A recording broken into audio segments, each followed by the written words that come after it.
22. You can be 20-something. Oh, I like being 22. I don't want to give too many details. I don't want anybody to stalk you. It's like Taylor Swift song. 2018. Yeah, it's my Taylor Swift year. Don't Okay, jip I'll me of that. introduce you I'm just kidding. as Taylor Swift's. No, you can say 20-something. This is Emily, a 20-something-year-old renter in Reno, Nevada. Yeah. All right, you guys ready? I'm ready. Yep. I think. We're rolling. Whatever you guys are. Okay. Hi, I'm Brad Buxton, and this is another episode of Investor Alert. I'm here with Emily. She's a 20-something renter here in Reno, and I'm kind of curious about what her thoughts are on purchasing a home, given the interest rates and what's going on in our environment. So, welcome, Emily. Hi, glad to be here. Excellent. So, we'll just jump right in with some questions. First question, do you want to buy a house? Yes, I would love to buy a house. Okay. Hopefully sometime soon. This year? Next year? Probably next year. Why do you want to buy a house when it seems cheaper to rent right now?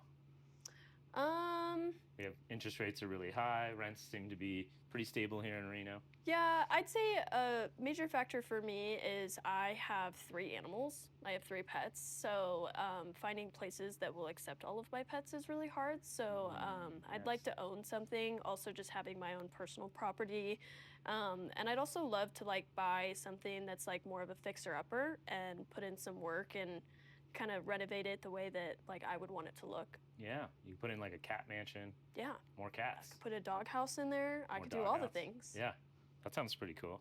All right, so that is a big factor, is pets. Yeah. Being able to find a rental, and that always seems difficult, is to find something like that. So what do you think is the biggest obstacle in your mind to purchasing? Having the down payment.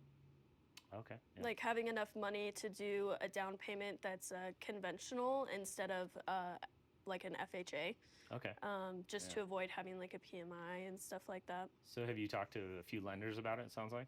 Yes. Okay, excellent. That's always like a good first step, is talking to a lender, talking to multiple lenders, because they'll all have different perspectives and ideas and what they can do and things like that. So yeah, I think getting pre-approved is like going to be your first step with anything. Before you even start looking, I feel like anybody should go get pre-approved, because then it kind of lets you know like what you can really afford, and it helps you like be more realistic in your home search. Yeah, exactly. It is fun to go on Zillow and like dream about everything. Yeah. But finding out, what you can really afford, and then they can also help you make a goal going towards that goal. Like, okay, if you want to buy this house in Arrow Creek, you're going to have to start saving up more for a down payment, or maybe a duplex or something like that. And we can get into some of that a little bit later. So do you think that buying a home is a way to build wealth, or just for housing security?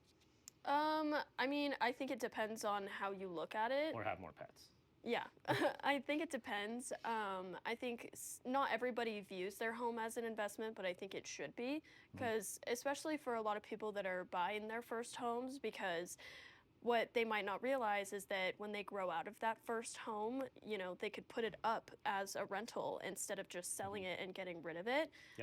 So I personally have always viewed houses that way, because I've always thought, oh, like when I grow out of this one, I want to buy another one and then rent that one out and start building my generational wealth that way. Yeah, that's a little bit different than kind of the traditional American dream, where you buy a home, you live in it, you raise your kids, you retire, you've eventually move to a smaller home. That didn't really happen as much. Yeah. Partially, there's a lot of geopolitical things that happened because of that.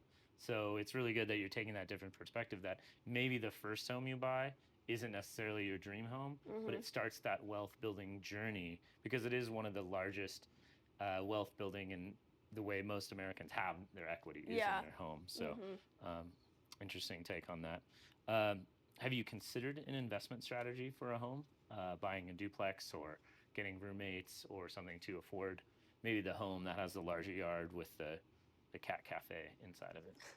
Yeah, I mean, I've thought about it, but I don't really know where to get started. Oh, interesting. Okay. Well, so here at Address Income, we're an investor-focused brokerage. And so what if I could show you how to make any home an investment property? So whether it's a condo or something with 2 acres, What if we could show you something like that here at Address Income and show you how we analyze properties to look at them as a home, and even if you're going to live in it, on like you said, on the what you call is like the exit when you sell it, then will it become a great rental? So we can show you kind of all those tools. So probably the best thing we need to do next is schedule a strategy session. So if you're interested, we'll talk a little bit after the interview, and then anybody out there watching, if you're interested in scheduling a strategy session to figure out, can your current home be an investment? Maybe you would like to buy one. Maybe you're just curious about investings or rental properties. Like, subscribe, and comment investment, and we can set up a strategy session. So, Emily, thank you for coming into our investment lounge here. Yeah, and, thank you so much for having me, Brad.